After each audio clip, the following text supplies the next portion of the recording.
episode sebelumnya dengan sedikit tambahan sudut pandang yang berbeda.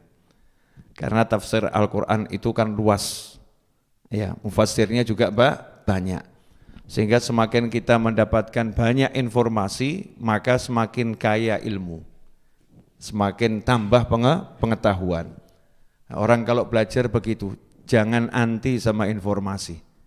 Apalagi informasinya itu dari ulama-ulama yang berpengalaman, ulama-ulama besar dari kitab-kitab tafsir yang sudah dikenal luas oleh dunia Islam.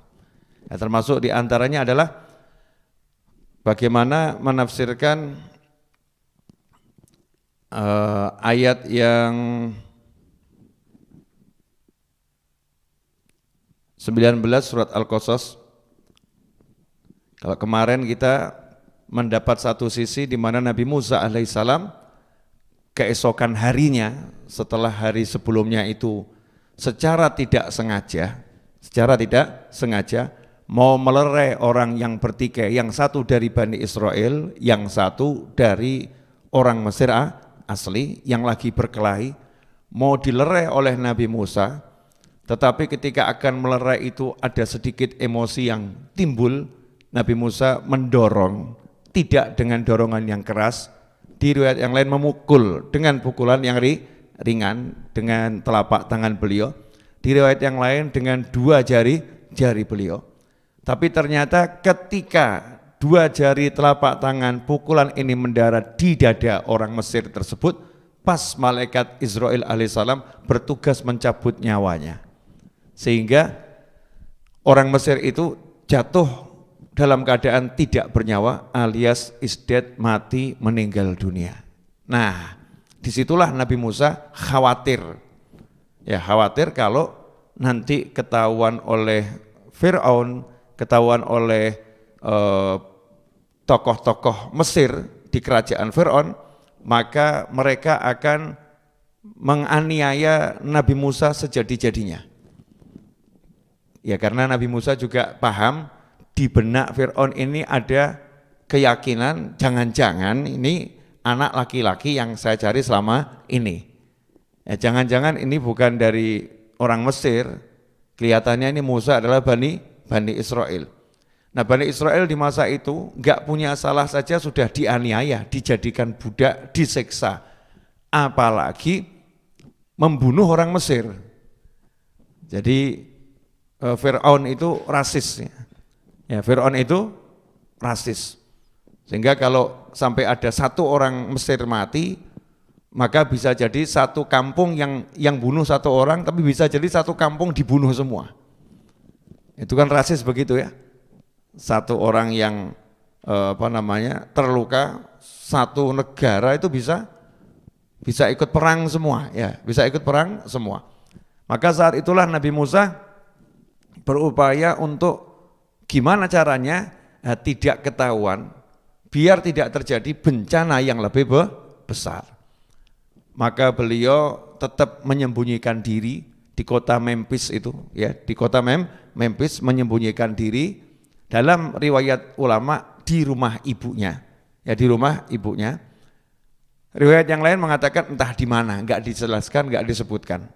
Nah, saat bersembunyi itulah berdoa pada Allah Ta'ala, minta ampun pada Allah Subhanahu wa Ta'ala atas kesalahannya, atas kekurangannya, kok sampai timbul emosi. Ini menurut ahli tafsir.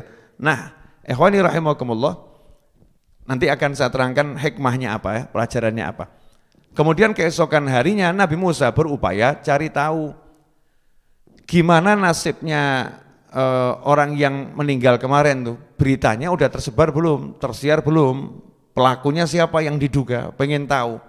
Nah, ketika berusaha pengen tahu, di lokasi yang sama melihat orang yang sama, yaitu Bani Israel yang kemarin ditolong Nabi Musa, lagi berkelahi lagi-lagi dengan orang Mesir. Berarti ini orang nakal, memang tukang pukul nih Bani Israelnya. Maka saat bertemu dengannya, fa asbaha fil madinati khaifan yataraqqabu fa idzal ladzi istansarahu bil amsi yastasrikhu fa idzal ladzi istansarahu bil amsi yastasrikhu qala lahu Musa innaka laghawiyyun mubin. Ya, tiba-tiba orang yang kemarin minta pertolongan berteriak minta pertolongan kepadanya. Begitu lihat Nabi Musa lewat, nah ini kemarin pukulannya mematikan ini. Ini kalau bantu saya lagi pasti saya menang. Orang Mesirnya pasti akan mati. Maka saat itulah Bani Israel yang lagi berkelahi, yang nakal tadi itu, tukang pukul itu teriak manggil Nabi Musa, Musa, Musa. Ya, tolong saya, tolong saya. Apa yang dilakukan Nabi Musa? Melihat dua orang ini lagi berkelahi dan melihat ini laki-laki Bani Israel yang kemarin. Maka langsung ngomong dengan kata-kata yang keras ya dan tegas. Nabi Musa berkata kepada Bani Israel tersebut. Ya, kepada kaumnya tadi ya, yang nakal tadi, Nabi Musa berkata, "Innaka laghawiyyum mubin." Sungguh engkau nyata-nyata orang yang sesat nih. Kamu ini orang yang sesat, orang yang memang jahat, kamu ini orang nakal. Ya, sambil berkata begitu, Nabi Musa mendekati keduanya dalam rangka melerai. Ya, dalam rangka melerai. Tapi karena ketakutan nih Bani Israelnya tadi, ini sudut pandang yang berbeda ya. Kalau yang kemarin saya ambil dari Sofatul Tafsir, kalau yang ini dari tafsir yang lain lagi, yang banyak tafsir. Nah, orang Bani Israel tukang pukul tadi ini dari kaumnya Nabi Musa, begitu melihat Nabi Musa mendatangi sambil berkata, kamu memang orang jahat gitu ya, kamu orang sesat. Dikira Nabi Musa akan mencelakai dia, dikira Nabi Musa enggak akan menolongnya, dikira Nabi Musa kali ini akan berpihak pada orang Mesir. Begitu ketakutannya, akhirnya dia teriak kepada Nabi Musa dan berkata, qala ya Musa, hei Musa, aturidu an taqtulani kama qatalta nafsan bil ams? Apakah kamu mau bunuh saya seperti bunuh orang yang kemarin? Nah, dalam tafsir yang kali ini yang bicara bukan orang Mesir, tapi yang bicara adalah Bani Israel yang ketakutan. Ya, ketakutan karena Nabi Musa teriak ngomong, kamu orang sesat gitu. Kamu orang sesat, wahai Bani Israel ini, yang saya tolong kemarin kamu orang sesat. Karena ketakutan dia pun teriak. Ketika Nabi Musa mendekat mau menghampiri orang Mesirnya untuk dilerai gitu ya. Karena orang Mesirnya lebih kuat, mau dilerai. Bani Israelnya teriak, apakah kamu mau bunuh saya? Seperti kamu kemarin bunuh orang Mesir itu. Ya, sesungguhnya kamu ini pengen jadi penindas di muka bumi, bukan menjadi orang yang akan melerai, mendamaikan orang yang bertikai. Disitulah orang Mesir paham, oh teman saya ya kemarin yang mati itu pembunuhnya Musa. Oh, orang Mesirnya jadi paham, ternyata pembunuhnya Musa. Disitulah langsung orang Mesirnya lari menuju kerajaan Fir'aun dan melaporkan peristiwa tersebut kepada kerajaan Fir'aun. Apa yang terjadi? Di riwayat yang kemarin ya dikatakan Fir'aunnya nggak ada, kan begitu ya. Tapi di riwayat yang kali ini Fir'aunnya ada di istana, dan memang Fir'aun gak suka sama Nabi Musa, ada rasa gak suka dalam hatinya ya. Kenapa? Karena ini gak jelas anak siapa. Tapi Fir'aun menyukai, menyayangi Nabi Musa karena istrinya, sebab ini anak kesayangan istrinya. Jadi cintanya Fir'aun pada istrinya yang Sayyidatuna Asiyah ini luar biasa. Nah, sementara pembesar-pembesar istana saat itu di kerajaan Fir'aun bencinya pada Nabi Musa luar biasa. Kenapa? Karena ini anak enggak jelas dari mana asal usulnya, tapi kok dapat fasilitas jadi anak raja. Punya pasukan, punya pengawal, punya kendaraan, ya. Pokoknya dilayani dengan pelayanan yang luar biasa. Muncullah di situ iri dan dengki.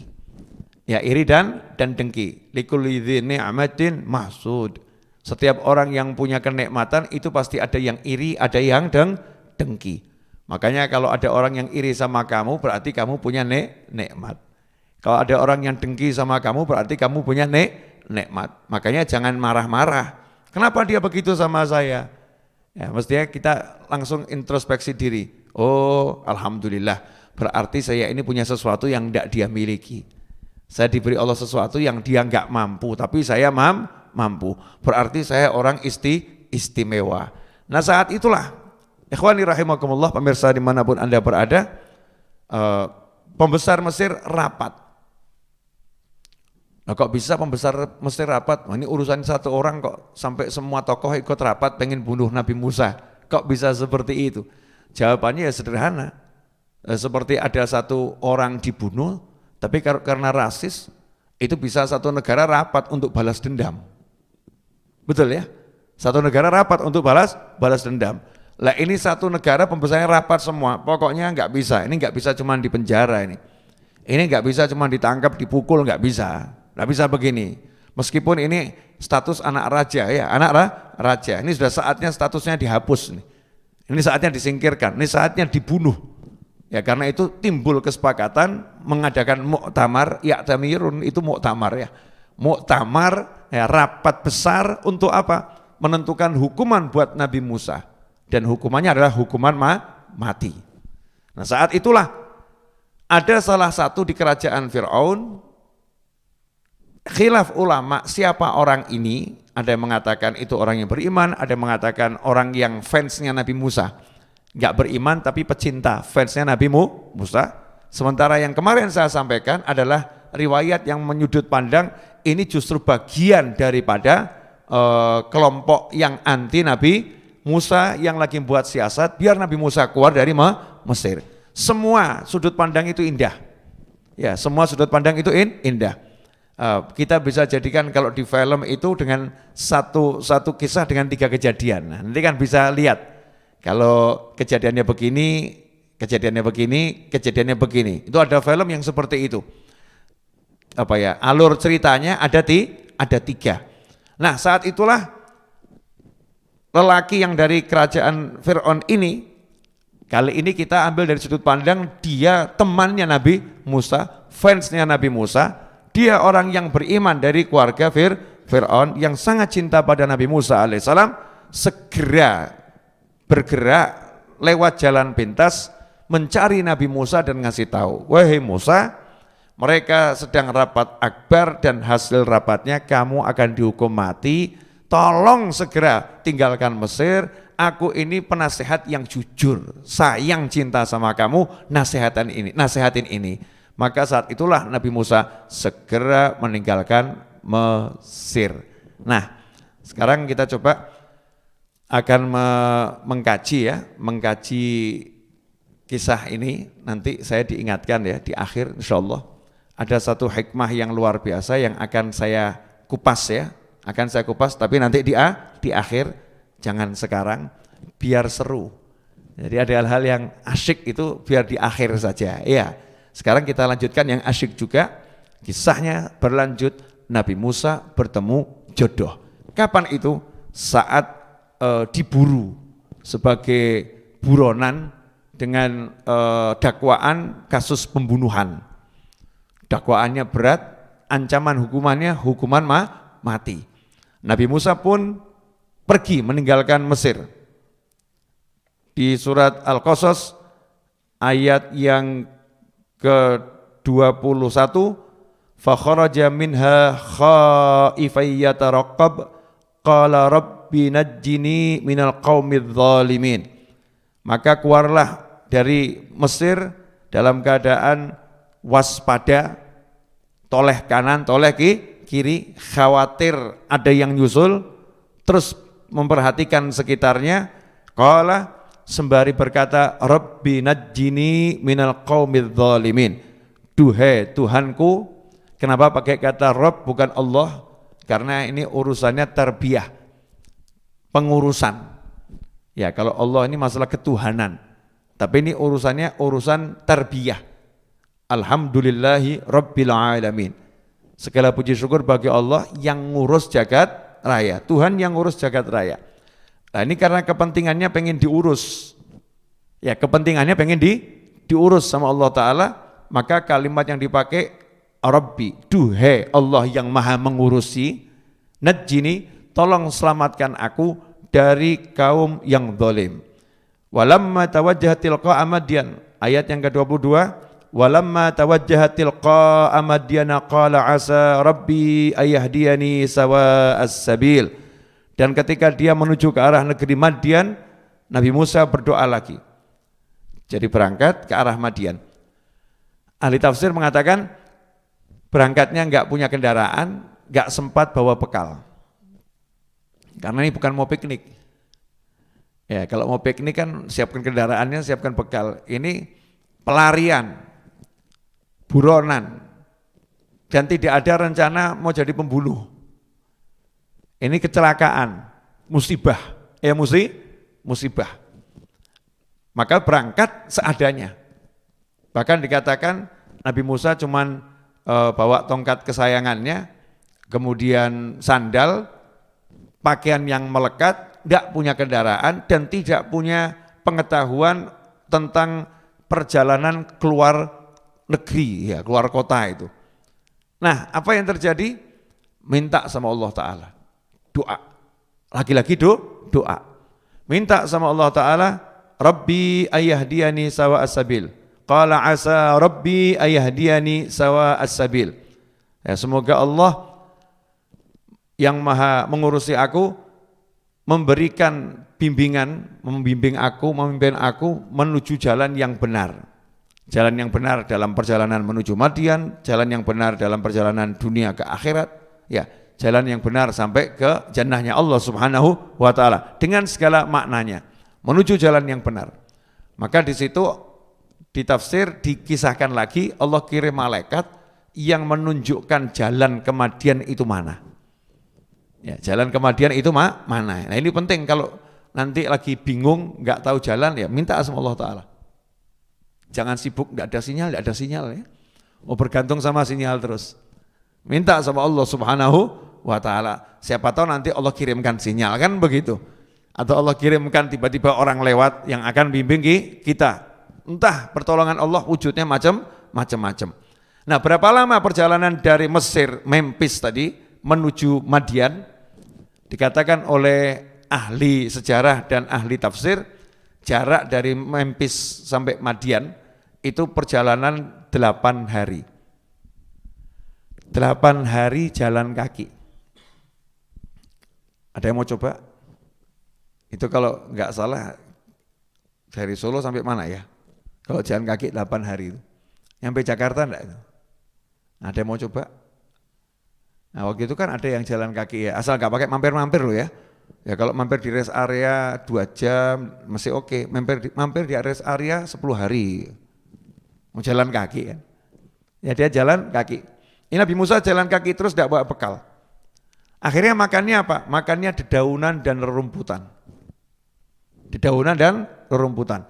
Sampai Nabi Musa yang keker itu dagingnya habis, kurus kering, sampai dikatakan perutnya itu nempel ke tulang punggung, itu kiasan saking kurusnya ya. Sehingga hijaunya dedaunan itu kelihatan di perutnya Nabi Musa. Karena ya putih. Ya, Nabi Musa ya kulitnya bagus, ganteng. Ganteng Nabi Musa. Jangan kamu bayangkan gantengnya seperti apa, angel, tampan, gagah, itu Nabi Musa alaihissalam. Nah, sampailah di kota Madian, di luar kota, sampai di mata air. Nah, ternyata walamma warada ma'a Madyana wajada alaihi ummatan minan nasi yasquna wa wajada min dunihim imra'ataini tadhudan qala ma khatbukuma qalata la nasqi hatta yusdira ri'a wa abuna syaikhun kabir. Ketika Nabi Musa sampai kepada mata air, sumber air di kota Madian, beliau menemukan di situ ada sekelompok orang yang sedang memberi minum ternaknya. Ya, memberi minum ternaknya. Jadi sampai kita bayangkan ya, ada mata air di situ, sumber air, ada lelaki banyak, sekelompok orang ini laki-laki semua, lagi ngasih minum hewan ternaknya, ngasih minum kambing. Ya, ngasih minum kambing-kambing gembalaannya. Jauh dari situ, di pojok, ada 2 wanita justru bersikap aneh.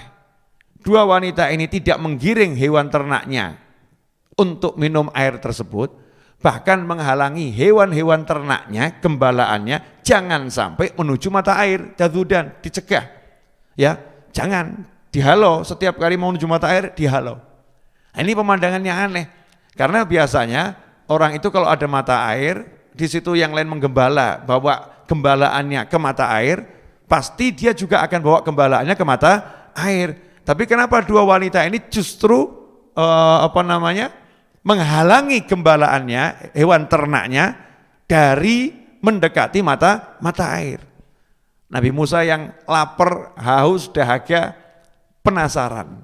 Ini sesuatu yang menarik ini. Pemandangan yang tidak lazim. Yang pertama itu. Yang kedua, kenapa cuma dua wanita ini? Gak ada wanita yang lain. Sementara yang lain adalah laki-laki. Disitulah Nabi Musa bertanya, ma khotbukuma. Pertanyaan Nabi Musa ini menjadi pembahasan ilmiah sampai hari ini dan sampai akhir zaman. Saya mau nanya ya, maaf ini untuk mas-mas ini. Kamu lagi capek-capek, lelah-lelah, terus lihat perempuan cantik-cantik berdua seperti itu. Kalau nanya kira-kira bahasanya singkat atau panjang? Dek kok enggak dekat sana, Dek? Enggak ada yang nganter ya? Mau apa nganter? Panjang.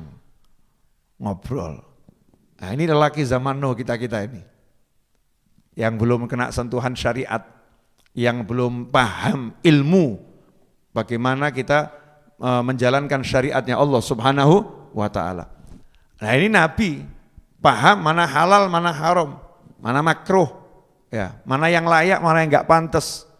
Maka saat itu Nabi Musa enggak panjang ngomongnya, pendek. Ma khotbukuma. Ya, kalau di terjemahkan tuh kok ngono la apa? Awakmu ngono la apa gitu loh. Kenapa kamu berbuat seperti itu? Selesai. Enggak nanya. Kamu kok berdua, lah mana yang laki-laki? Ada apa kok sampai kalian berdua perempuan yang menggembala kambing? Emangnya yang laki-laki kemana? Enggak nanya gitu. Tapi singkat saja, kenapa kamu halangi gembalaanmu menuju mata air? Tapi dengan kalimat singkat, ma khotbukuma. Bukan, kenapa kamu tadi menghalau hewan-hewan ternakmu menuju mata air, padahal itu airnya seger. Enggak gitu, ngomongnya pendek. Ada apa kok seperti itu? Selesai. Cuman yang diajak ngomong ya pinter. Nah, coba kalau mbak-mbak yang di sini diajak ngomong, ada apa seperti itu? Seperti itu apa maksudnya? Ya, seperti itu apa maksudnya? Ya seperti itu. Lah yang seperti itu apa maksudnya? Apa pertanyaanmu? Yang jelas toh, tambah ngeyel. Yang jelas toh. Yang diajak bicara juga wanita-wanita solihah, zakiyah. Solihah, cerdas. Ya, solihah, cerdas. Maka jawabannya luar biasa. Qalata, yang ngomong cuma satu orang perempuan. Itu kan dua orang ya. Yang ngomong cuma satu orang perempuan, tapi Al-Quran menjelaskannya dengan mereka berdua berkata. Mereka berdua berkata itu maksudnya salah satu mewakili yang lain. Nah ini ada buat perempuan. Jadi kalau lagi ngomong sama laki-laki itu, jangan kemudian ngecipris dewi. Enggak begitu. Ini namanya belum belajar adab. Ya, tata krama, sopan santun, syariatnya bicara dengan laki-laki. Cukup satu mewakili yang lain. Itu satu sama dengan, kalau orang 10 ya sama dengan 10.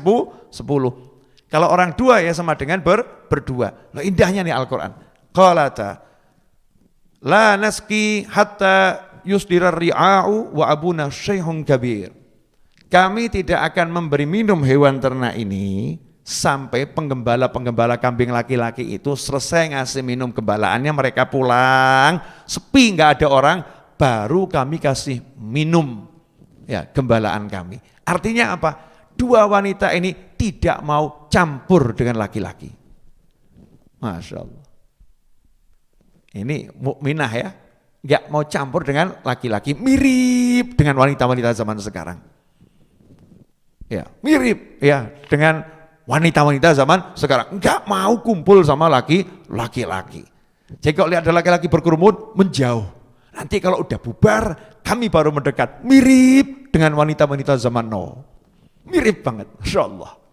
Ya, luar biasa. Ya, alhamdulillah yang mirip. Yang enggak mirip ya enggak gitu kan ya. Nah, subhanallah. Kemudian kalimat selanjutnya menjawab dengan jelas, kenapa kok kami perempuan berdua yang keluar? Kenapa kok enggak ada yang ngurusin kambing-kambing kami ini? Kenapa enggak ada yang ngurus hewan ternak ini? Enggak jawab dengan kalimat panjang lebar singkat. Wa abuna syaikhun kabir. Ayah kami orang tua yang sudah lanjut usia. Ayah kami orang tua yang sudah lanjut usia. Lah yang diajak ngomong Nabi Musa ya paham. Enggak kebanyakan nanya, coba mas-mas di sini, emang enggak punya kakak laki-laki? Apa enggak punya saudara laki-laki gitu? Kedawan tuh ya, panjang, memang nafsu. Ya, mumpung ada alat untuk bicara, kalau yang di sini kan begitu. Kita-kita ini loh ya. Tapi ini Nabi Musa alaihissalam lain. Diomongin gitu paham. Nah, perempuan ini juga enggak mau ngomong panjang-panjang. Kena mudeng-mudeng, enggak mudeng sekarapmu kan begitu. Karena bicara sama lelaki yang bukan mahramnya ini ajnabi, ya sebatas kebutuhan, darurat menjelaskan kondisi. Karena ini jangan sampai mencemarkan nama baik keluarga dan kehormatan dirinya. Aku wanita kok keluar ya di dekatnya laki-laki mengembala kambing. Ini suatu hal yang enggak baik. Kalau enggak darurat kami enggak keluar. Kalau enggak darurat kami enggak akan meninggalkan rumah. Ini masalahnya darurat. Dulu yang ngurusin kambing-kambing ini ayah kami. Dulu yang menggembala kambing ini ayah kami. Kami enggak punya saudara laki-laki. Ayah kami sekarang sudah tua dan sudah tidak mampu menggembalakan kambing. Syaikhun kabir. Itu artinya sudah tua dan sudah tidak mampu menggembalakan kambing. Jadi terpaksa kami keluar. Terpaksa kami keluar. Mirip dengan wanita-wanita zaman sekarang. Terpaksa keluar ke mall. Ya, terpaksa keluar ke tempat olahraga, terpaksa pergi ke tempat jogging, mirip ya, Masya Allah. Nah, ikhwani rahimakumullah. Ini Al-Quran loh yang bicara, saya cuma menjabarkannya dan membuatnya biar bisa kita lihat di zaman Nuh itu seperti apa gitu ya. Di zaman itu kan wanita tetap wanita, laki-laki tetap laki-laki, perkumpulan ya tetap perkumpulan, tidak bisa kita ngomong zamannya berbeda. Ya, zamannya berbeda, manusianya tetap sama. Laki-laki suka perempuan, perempuan suka laki-laki, kecuali yang tidak normal, kan begitu. Nah, ikhwani rahimakumullah. Disitulah dua wanita ini dengan lugas dan tegas mengatakan, ayah kami sudah tua dan tidak mampu menggembalakan kambing. Selesai. Gak ngasih informasi lebih. Nah, Nabi Musa alaihissalam adalah seorang laki-laki yang cerdas, soleh cerdas, ketemu solihah cerdas, kufu, sepadan, ya sepadan. Dan diriwayatkan bahwasanya dua putri ini adalah putri Nabi Syu'aib.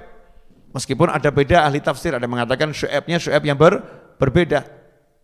Kita anggap ini putri Nabi Syu'aib, berarti ini putri Nabi mau nikah sama Nabi kan cocok ya, sepadan.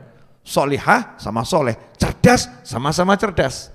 Nabi Musa yang cerdas dan berpengalaman bagaimana menghormati seorang wanita yang beriman. Masya Allah. Ini mas-mas bisa gak nih hormati wanita beriman nih? Kita ini laki-laki nih.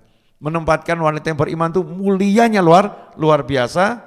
Maka Nabi Musa pun fasaqa lahuma thumma tawalla ila dhilli faqala rabbi inni lima anzalta ilayya min khairin faqir. Nabi Musa enggak banyak ngomong, menyelesaikan masalahnya. Apa yang diselesaikan itu? Nabi Musa enggak nunggu yang laki-laki itu selesai. Nabi Musa melihat ke arah lain, di sana kok ada tumbuhan yang hijau segar. Berarti di sekitar situ ada sumber air. Nabi Musa bergerak ke sana, betul dilihat di situ ada sumber air yang tertutup batu besar. Sama Nabi Musa diangkat batu besar itu, diangkat disingkirkan. Kemudian wanita itu di gembalaannya diberi minum, diwakili Nabi Musa. Sehingga perempuannya istirahat, nyantai, istirahat. Nabi Musa yang bekerja. Padahal belum makan, belum minum 8 hari selain dedaunan. Ya, selain dedaunan dan rerumputan. Dalam kondisi lemah begitu masih bisa ngangkat batu yang besar. Berarti Nabi Musa kuatnya luar biasa. Nah, ikhwani rahimakumullah. Ini satu riwayat. Riwayat yang lain nunggu selesainya laki-laki enggak nunggu selesainya laki-laki itu, Nabi Musa membawa gembalaannya untuk minum. Ya, selesai diberikan lagi kepada 2 wanita tersebut. Intinya Nabi Musa bereskan masalahnya. Setelah beres masalahnya, istirahat di bawah pohon. Enggak ngomong, oh, makasih ngono lho, tak tulungi. Enggak bicara begitu. Alamatnya di mana, Dik? Enggak ada. Ya. Hati-hati adik ya kalau pulang, yang hati-hati biar selamat. Enggak ada. Ini kan kita-kita ya. Ayo, Nabi Musa enggak begitu. Langsung menyingkir, menjauhi perempuan tadi, menyingkir, istirahat di bawah pohon. Tapi yang namanya lapar, namanya capek kan dia tetap lapar, ya capek. Nabi itu ya manusia, Nabi itu manusia. Sisi kemanusiaannya kalau lapar ya lapar, kalau capek ya capek. Istirahat di bawah pohon, kemudian berdoa, Rabbi inni, lagi-lagi pakai kata Rabbi. Dan perhatikan doa di Al-Quran kalau dari Nabi itu ya, enggak pakai ya Rabb, enggak pakai iya. Karena ya itu ya nidak, manggil yang jauh, duhai jauh. Tapi karena dekat maka Rabbi, Tuhanku, langsung gitu ya, dekat. Tapi kalau buat kita, karena kita ini ya memang kita jauh, maksudnya kita kakean dosa gitu ya, banyak dosa, bukan jauh jarak, tapi jauh karena kita ini merasa kotor, banyak dosa, maka kita pakai ya Allah, ya Rabbi, ya Rabbana, Allahumma, dan seterusnya. Nah di sini Rabbi, lagi-lagi duhai Allah yang maha ngurusi aku. Inni lima anzalta ilayya min khairin fakir. Sungguh aku sangat butuh. Aku sangat fakir terhadap kebaikan yang engkau berikan kepadaku. Jadi Nabi Musa minta makan sama Allah Ta'ala. Minta, tapi bahasanya, ya Allah aku sangat butuh kebaikan yang akan engkau berikan kepadaku. Sangat butuh ya Allah, minta makan. Lapar minta makan sama Allah Ta'ala. Walaupun nanti yang ngasih makan itu ya manusia, tapi mintanya sama Allah Subhanahu wa Ta'ala. Ini loh Nabi, hatinya enggak putus sama Allah. Hatinya enggak berhenti kontak dengan Allah Subhanahu wa Ta'ala. Nah, hasilnya apa? Pakai fa langsung. Faja'athu ihdahuma tamshi ala istihya'in qalat inna abi yad'uka liyajziyaka ajra ma saqaita lana. Faja'athu ihdahuma tamshi ala istihya. Langsung Pak, pakai fa jawab. Namanya ini fa jawab. Jadi langsung dijawab. Minta sama Allah, Rabbi, ya Allah, aku butuh. Sangat butuh makan saat ini. Kebaikan darimu. Langsung dijawab sama Allah. Faja'athu, datanglah salah satu dari kedua wanita tadi. Ya, datanglah salah satu dari kedua wanita tadi. Ini membuktikan bahwasannya wanita-wanita tersebut tidak suka keluar dari rumah. Makanya cukup keluar satu. Tamsi al-istihya. Ya, datangnya itu dalam keadaan sangat malu. Bukan tamsi al-haya. Kalau tamsi al-haya berjalan dengan rasa malu biasa.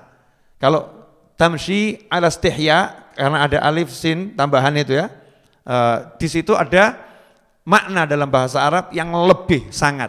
Jadi berjalan dalam keadaan sangat malu. Digambarkan oleh para ulama itu menutup wajahnya, ya, kemudian pakaiannya tertutup, jalannya juga pelan-pelan ya, jalannya orang malu tuh. Jalannya orang malu yang tahu ya perempuan ya.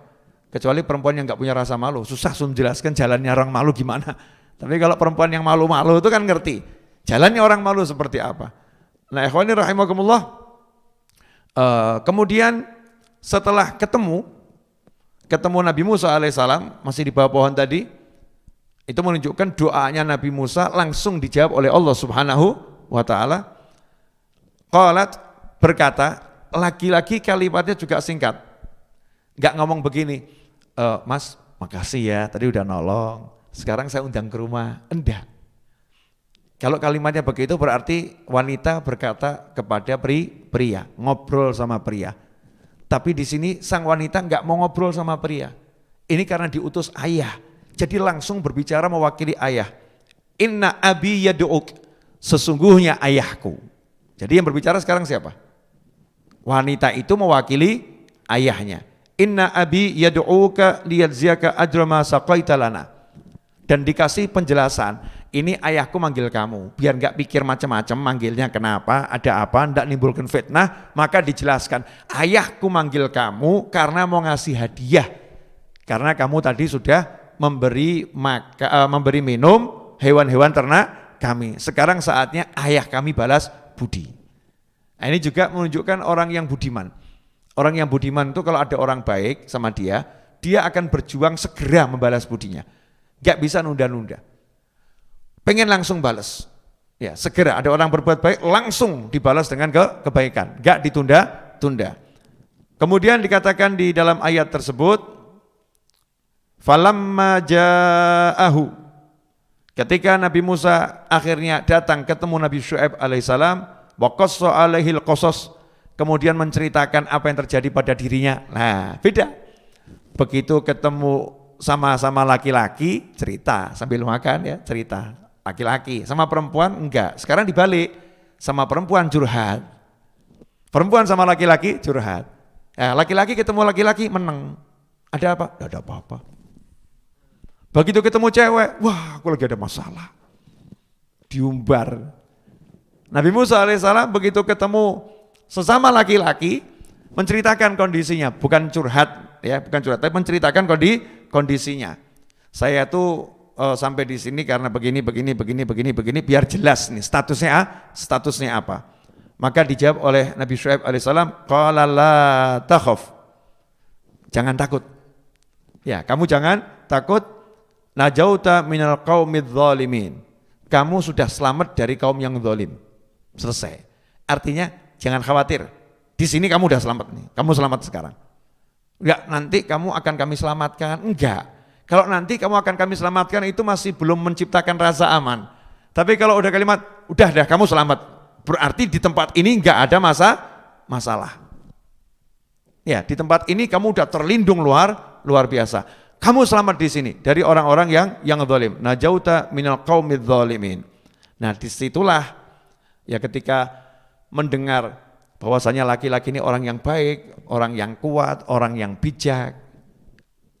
Dua putri Nabi Syuaib alaihissalam, salah satunya berkata, ya ini menunjukkan kalau dua wanita ini nggak pengen keluar.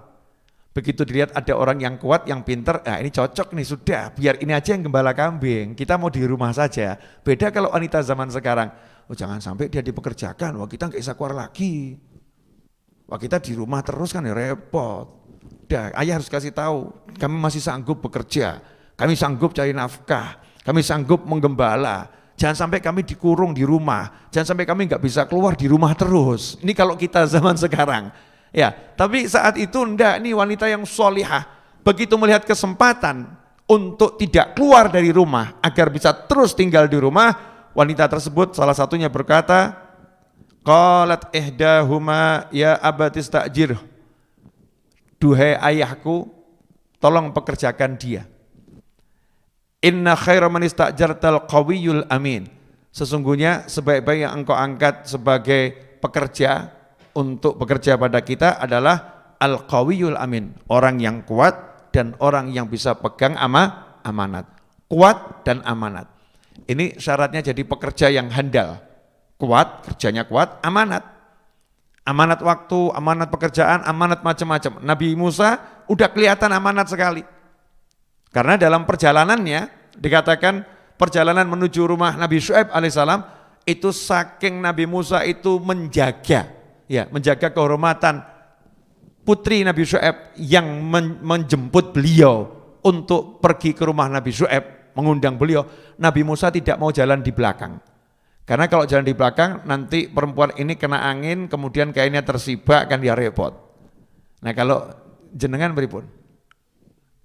Nah, itu yang ditunggu-tunggu. Ya, ini enggak, Nabi Musa lain. Soleh.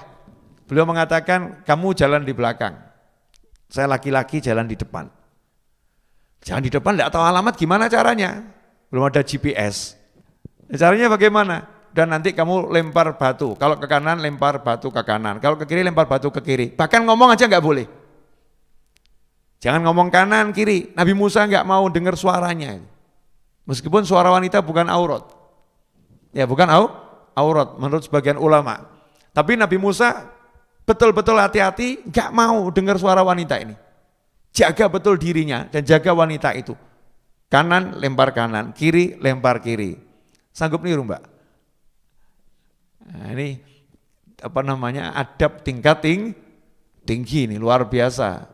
Nah, ikhwani rahimakumullah, maka ketika Nabi Musa itu sudah ada di rumahnya, perempuan ini paham, ini orang kuat dan amanat, layak dipekerjakan. Di situ ahli tafsir mengatakan, perempuan ini lagi ngomong sama ayahnya, ayah ini layak jadi suamiku. Nah, jadi kalau ada perempuan itu, kalau lihat ada laki-laki yang memang layak, jangan malu-malu ngomong sama orang tuanya, Father please, ayah tolong nikahkan aku dengan dia. Mumpung belum diambil orang. Dan itu dilakukan oleh Sayyidina Umar bin Khattab radhiyallahu anhu. Ketika putrinya sudah enggak punya suami, Sayyidina Umar ya keliling, datengin Sayyidina Abu Bakar, mau enggak saya nikahkan dengan putri saya? Datengin Sayyidina Utsman, mau enggak saya nikahkan dengan putri saya? Dicari orang soleh, ditawari, tapi yang nawarin bapaknya loh ya, bapaknya yang nawarin. Ya jangan kamu keliling, mau sama aku enggak gitu ya. Bukan. Suruhan orang laki-laki yang terhormat, kan begitu ya. Nah ini ayahnya ada kok, ya suruhan ayahnya. Ayah sebaik-baiknya diangkat jadi pekerja itu yang kuat, ya, dan dia amanat. Maka saat itulah ayat ini membuktikan dua wanita itu tidak mau keluar dari rumah, cari yang menggantikan pekerjaan mereka berdua. Disitulah Nabi Syuaib paham maksud putrinya, langsung ngomong. Beliau berkata, inni uridu an unkihaka ihdabnatayya hataini ala an ta'jurani thamani hijaj. Saya pengen nikahkan kamu dengan salah satu putri saya. Nah, tapi syaratnya kamu kerja sama saya 8 tahun. Fa in atmamta ashram famin indik. Kalau kamu sempurnakan sampai 10 tahun, yaitu dari kemurahanmu sendiri. Wa ma uridu an asyuqa alaik. Saya lakukan ini bukan karena saya mau membebani kamu, enggak, bukan karena mau membebani kamu. Satajiduni insyaallahu minas sholihin. Kamu nanti akan tahu, kalau udah kumpul sama saya, kamu akan tahu kalau saya ini termasuk dalam kelompok orang-orang yang soleh, orang-orang yang baik. Nah, ikhwani rahimakumullah. Disitulah Nabi Musa jawab, qala dzalika baini wa bainak. Ya, ini perjanjian ini antara aku dan engkau. Ayyamal ajalaini qadaitu fala udwana alai. Saya mau pilih 8 tahun, saya mau pilih 10 tahun. Ya, mana yang saya pilih ini bukan menjadi suatu kekurangan buat saya. Naam. Wallahu ala ma naqulu wakil. Dan untuk perjanjian ini cukup Allah yang jadi wakil. Ya, Allah saksinya. Ini justru ngeri ya kalau Allah saksinya. Ini sama-sama dua orang besar bertemu, berjanji. Menarik ini. Ada yang mengatakan bahwasannya maharnya Nabi Musa saat itu yaitu kerja 8 tahun, itulah maharnya. Nah, kenapa dinikahkan dengan salah satu putrinya? Adalah agar tinggal di rumah ada 2 wanita tidak terjadi dosa. Maka dinikahkan dengan salah satu putrinya. Ini untuk menjaga hal-hal yang tidak diinginkan, ya biar tidak terjadi. Nah, ikhwani rahimakumullah. Terlepas dari semua itu, mari kita bahas. Ini kan alur ceritanya begitu ya. Menarik sekali. Ternyata Nabi Musa alaihissalam itu begitu susah. Allah enggak buat susahnya lama. Berapa hari tadi? 8 hari perjalanan. Lanjutnya apa? Manten anyar. Jadi teman-teman baru. 32 tahun tinggal di istana enggak ketemu jodoh. Iya, enggak ketemu jodoh. Lari dari Mesir, meninggalkan Mesir, jalan 8 hari, capek, lelah, lapar. Begitu parkir, berhenti istirahat, ketemu sekelompok laki-laki, ada 2 wanita, subhanallah, enggak merencanakan pernikahan. Bahkan enggak nanya alamatnya di mana, namanya siapa, Dek. Ya, kamu sudah nikah belum? Enggak nanya. Dijemput, dilamar. Betul kan ya? Nabi Musa ngelamar atau dilamar? Dilamar. Ini orang-orang soleh begitu. Rezekinya bagus nih Nabi Musa. Nah makanya kalau kamu lagi ngalami yang gak enak, doa. Moga-moga entuk jodoh, moga-moga entuk jodoh. Kalau yang belum nikah ya. Siapa tahu nih nanti saya akan ketemu jodoh. Kemudian juga di situ ada pelajaran bagaimana Nabi Syuaib alaihissalam sangat cerdas. Begitu ada calon yang bagus, enggak kemudian ditunda-tunda. Nanti dulu deh, nunggu selesai kuliah. Ya, selesai kuliah, nunggu dulu biar kerja dulu, belajar cari nafkah. Ini ceweknya ini, anak perempuan. Biar belajar cari nafkah. Udah datang laki-laki baik-baik melamar anak perempuan kita. Laki-laki baik itu mahal harganya. Harganya mahal.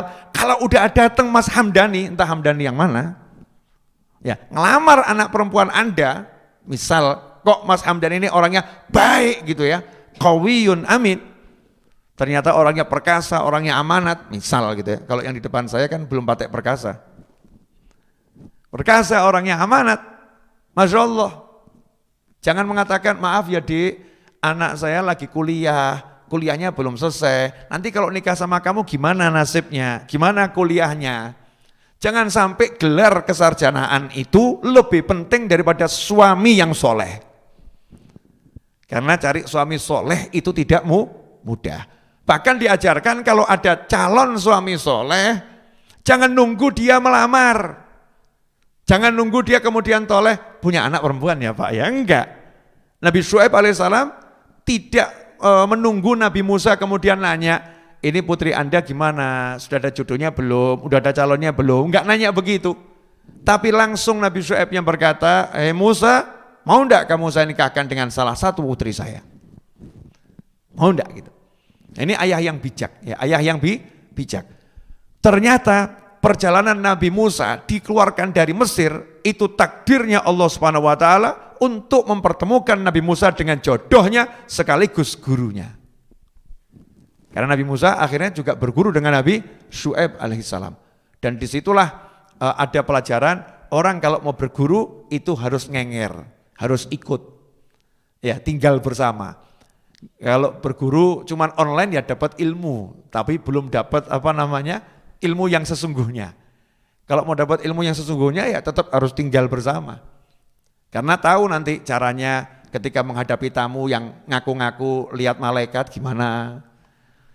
Caranya nanti ngadepin tamu yang pura-pura susah gimana. Caranya ngadepin tamu yang susah beneran bagaimana. Caranya ngadepin tamu yang itu dia punya jabatan di masyarakat, baik jabatan dalam pemerintahan maupun jabatan dalam keadatan, ya jabatan kehormatan perkampungan, kan ada itu ya. Oh ini tokoh di masyarakat itu gimana cara ngadepinnya.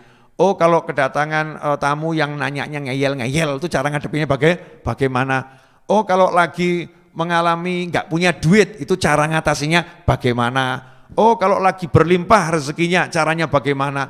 Nanti dengan lihat bersama terus maka ilmunya akan merasuk. Oh begitu. Oh caranya seperti itu. Nggak bisa sepenggal-sepenggal. Kalau sepenggal-sepenggal ya dapat ilmu, dapat informasi, ya insya Allah barokah. Tapi untuk menjadi betul-betul guru yang membimbing itu hendaknya tinggal bersama. Seperti kita lihat Nabi Musa alaihissalam 8 tahun, ya atau dikatakan dalam riwayat akhirnya disempurnakan jadi 10 tahun tinggal bersama Nabi Syuaib alaihissalam. Kemudian juga di situ ada hikmah. Allah kan mau mengangkat Nabi Musa ini jadi rasul. Kalau Nabi Musa ini masih ada di Mesir, ya, padahal proses pengangkatannya di luar Mesir. Proses pengangkatannya setelah nikah. Nah, nikahnya dengan wanita solihah. Nah kalau masih ada di Mesir kan nggak diangkat-angkat ini. Maka harus dikeluarkan. Karena itu kalau kita ngalami kejadian yang nggak enak, itu berpikirlah ini mungkin cara Allah untuk memberi saya hadiah yang enak, yang gede. Karena prosesnya setelah itu, setelah menikah, 10 tahun kemudian atau 8 tahun kemudian kembali ke Mesir, di tengah jalan dapat wahyu. Jadi Rasul, nanti dalam ayat selanjutnya kita bahas ya, jadi Rasul. Jadi Rasulnya kapan? jadi rasulnya setelah menikah. Ya, setelah menikah. Ya, bukan berarti nunggu menikah dulu ya, tapi ya Nabi SAW ya setelah menikah jadi rasul. Nabi Musa setelah menikah jadi rasul. Lah kamu bujang-bujang begini mau dapat karunia besar gimana caranya? Ya harus punya semangat menikah. Karena dengan menikah itu sudah separuh agama terpenuhi. Memang ada sesuatu rahasia di balik proses pernikahan itu sendiri. Nah, ikhwani rahimakumullah. Yang menarik lagi ya. Ternyata Nabi Syuaib alaihissalam memberi syaratnya juga berat. Nikah maharnya kerja 8 tahun tuh berat atau ringan tuh? Berat. Tapi Nabi Syuaib mengatakan kamu akan ngerti nanti kalau saya ini orang baik, saya punya tujuan tertentu, kenapa harus 8 tahun, kenapa harus 10 tahun. Dan memang betul setelah tinggal bersama ya nggak pengen pergi. Setelah hidup bersama nggak pengen pergi. Kenapa? Ketemu guru, nggak mau pisah. Jadi pisahnya itu atas perintah Allah Ta'ala karena untuk melanjutkan misinya Nabi Musa alaihissalam untuk menjadi rasul yang mendakwahi Fir'aun dan seluruh warga Mesir agar beriman pada Allah Subhanahu wa Ta'ala. Ikhwani rahimakumullah. Alhamdulillah kurang lebih sudah 55 menit atau 54 menit saya bicara. Dan itu cukup panjang ya. Saya akan lanjutkan tentang hikmah yang tadi saya janjikan. Mumpung ada Habib Muhammad sama minta tolong, Habib, tolong carikan ayat yang Nabi Sulaiman berdoa. Doanya Nabi Sulaiman itu di surat ayat berapa? Mulkan la yambaghi. Nah itu kemudian antum cek tafsirnya, Habib. Kenapa Nabi Sulaiman doa itu kalau tidak salah doanya sebelumnya ada istighfarnya itu. Nah, coba itu menarik, nanti Anda akan tahu maksudnya. Ini mahal sambil menunggu Habib Muhammad mencarikan. Habib Muhammad kok cari cepat kok. Ya, itu handphonenya super canggih. Banyak kitab di handphonenya. Nah, jadi cukup jelas nggak nih? Jelas ya? Jadi kalau begitu ada peristiwa-peristiwa yang nggak enak itu harus dimaknain nggak enak atau positive thinking? Positive thinking ya. Ya siapa tahu nanti saya jadi wali kan begitu ya. Kalau jadi nabi kan nggak mungkin. Siapa tahu ini jalan saya untuk menjadi wali Allah, bukan wali murid. Jalan saya untuk jadi wali Allah. Jalan saya untuk jadi menantunya Pak Yai kan siapa tahu. Ya, siapa tahu ini jalan saya menjadi menantunya Pak Yai. Ya, Habib. Surat Shad ayat 35. Nah. Ya, surat Shad ayat 35. Coba dibuka surat Shad ayat 35 buat pemirsa dimanapun Anda berada. Ya, surat Shad itu surat yang ke 38. Surat 38 ayat 35. Qala rabbi ighfirli wa habli mulkan la yanbaghi li ahadin min ba'di innaka antal wahhab. Coba Bib dicek tafsirnya itu. Kenapa Nabi Sulaiman istighfar di situ? Tafsir surat Shad ayat 35. Sebelum Habib Muhammad ngecek nanti biar dibuktikan, karena saya juga belum ngecek lebih jauh ya. Saya mendengar dari ceramahnya beberapa ulama menjelaskan saat itu Nabi Sulaiman melakukan satu kesalahan. Jadi Nabi Sulaiman itu melakukan kesalahan, ya kesalahannya itu tertidur kalau nggak salah itu, ya sehingga lewat waktu. Nanti biar dipastikan, saya nggak berani ngomong yang sesuatu belum pasti. Tapi yang jelas kesalahannya pasti. Nabi Sulaiman melakukan satu kesalahan. Kesalahan karena lupa kan bukan dosa ya. Karena lupa, kesalahan. Nah nyesel, minta ampun sama Allah. Rabbighfirli. Ya, Rabbighfirli. Ya Allah tolong ampuni aku. Menariknya, Nabi Sulaiman itu nggak berhenti di situ. Habis minta ampun, berani minta sama Allah sesuatu yang gede. wa hab li mulkan la yanbaghi li ahadin min ba'di innaka antal wahhab. Dan ya Allah, berilah aku kerajaan yang tidak dimiliki oleh seorang pun setelahku. Sungguhnya Engkau yang Maha Pemberi. Lalu habis punya salah, minta maaf, langsung minta hadiah. Nekat enggak ini? Habis punya salah, minta maaf, kemudian minta hadiah, dan hadiahnya besar. Yang orang lain enggak boleh punya, ya Allah. Nekat enggak ini? Nekat. Gitu. Nah, ini namanya ma'rifah. Ini namanya orang kenal Allah Ta'ala. Allah Maha Pengampun, Allah Maha Penyayang. Kamu harus mendekat sama Allah dengan cara seperti itu. Minta ampun, kemudian jangan pesimis. Jadi menghadapnya itu dengan optimis. Allah ngampuni aku kok, Allah sayang sama aku. Memang aku tadi khilaf, aku tadi lupa, aku tadi lalai, aku tadi berdosa. Ya Allah sekarang ampuni aku, ya Rob, ampuni aku ya Rob. Tapi aku gak punya duit ya Rob, please kasih duit. Kalau kita kan gitu. Ya Allah aku belum dapat jodoh, tolong beri jodoh yang baik dunia akhirat ya Allah. Jadi habis berbuat dosa minta ampun, berani minta, itu mentalnya mukmin. Itu mentalnya mukmin. Nabi Musa alaihissalam juga sama. Habis melakukan kesalahan dengan tidak sengaja sehingga seseorang meninggal dunia, maka Nabi Musa 8 hari perjalanan ini minta ampun, tidak kemudian membuat beliau takut minta sama Allah Ta'ala. Tidak buat beliau takut minta sama Allah Ta'ala. Beliau sembari minta ampun, Rabbi, duhai Allah, sesungguhnya aku butuh dengan karuniamu. Minta sama Allah Ta'ala. Ya, minta sama Allah Ta'ala. Makanya dimanapun Anda berada menyaksikan tayangan ini nanti, kalau punya dosa, ya minta maaf, minta ampun. Jangan sampai dosamu menghalangimu untuk minta sama Allah Ta'ala. Jangan berkata, saya banyak dosa, gak pantas saya minta, apa saya diberi. Saya banyak dosa, gak pantas saya mohon sama Allah, apa saya nanti dikasih sama Allah. Jangan seperti itu. Ya banyak dosa itu ya istighfar, banyak dosa minta ampun, butuh ya minta. Nah, itu dua hal yang terpisah. Kamu banyak dosa minta ampun, kamu butuh ya minta. Jangan sampai dosamu menghalangi kamu untuk minta sama Allah Subhanahu wa Ta'ala. Kemudian yang terakhir, bahwasannya apa yang terjadi pada Nabi Musa itu takdir. Yang terjadi pada Nabi Musa itu takdir. Nabi Musa ditakdirkan untuk keluar dari Mesir, takdirnya itu. Tapi alur ceritanya menarik. Gak ada Nabi Musa keluar dari rumah masuk kota Memphis dengan tujuan bunuh orang, gak ada. Bahkan ketika pagi-pagi keluar, Nabi Musa dikatakan dan sebagian riwayat ingin menuju rumah ibunya. Nabi Musa pengen ketemu keluarganya, artinya niatnya semua baik. Bahkan ketika melerai dua orang yang bertikai, Nabi Musa niatnya melerai orang yang bertikai. Gak ada niatan untuk menghajar salah satu di antara keduanya. Tapi ketika melerai, sedikit dorongannya itu pas maut menjemput yang bersangkutan.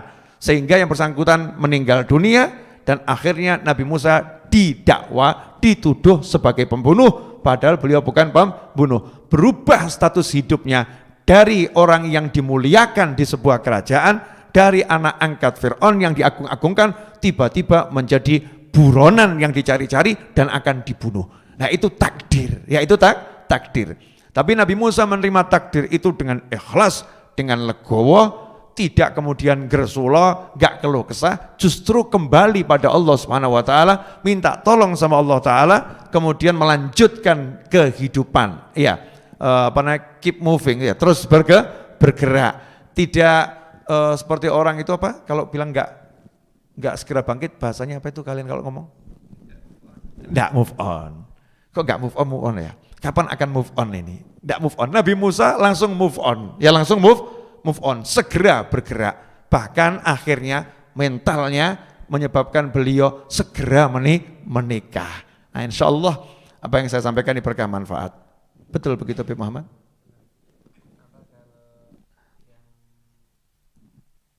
Bagawi? Alasannya kenapa ke istighfar? Yang pertama karena istighfar sebab untuk terbukanya pintu kebaikan di dunia. Ewa. Itu nanti Minta. Ya. Yang kedua istighfarnya sebagai tawasul. Tawasul untuk itu. Nah. Itu di Fakhrul Razi. Coba cari di Bagawi dan Qurtubi sama Ibn Katsir. Itu ada riwayat yang mengatakan di hari doa itu baru saja Nabi Sulaiman berbuat satu kesalahan. Ya, sehingga beliau istighfar, minta ampun sama Allah Ta'ala, sekaligus saat itu bangkit semangatnya untuk minta yang lebih besar. Saking taunya Allah ini maha pemaaf. Jadi misal begini loh, seorang istri ya punya salah sama suami. Saking tahu nih suaminya sayang banget, terus ngomong, yang maafkan ya, beliin aku mobil ya. Itu nekat gak itu? Nekat, tapi nekat karena tahu disayangin, betul kan ya? Nekat karena tahu memang dicintai. Nah ini Nabi Sulaiman muamalahnya dengan Allah, Nabi Musa muamalahnya dengan Allah itu seperti itu.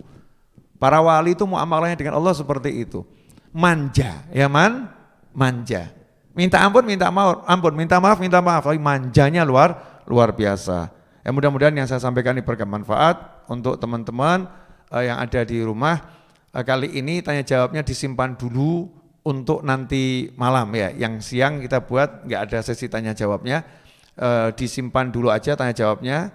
Kalau mau ditulis di grup. Ya, kemudian kesan-kesannya juga bisa ditulis di grup sehingga nanti bisa saya pelajari lagi. Nanti malam kita akan lanjutkan episode bagaimana Nabi Musa mendapatkan wahyu dan kembali secara gentle untuk menghadapi Mesir dan Fir'aun. Ya, bagaimana mental Nabi Musa alaihissalam kita akan bahas nanti malam insya Allah. Ya, mudah-mudahan berkah untuk semuanya. Wassalamualaikum warahmatullahi wabarakatuh.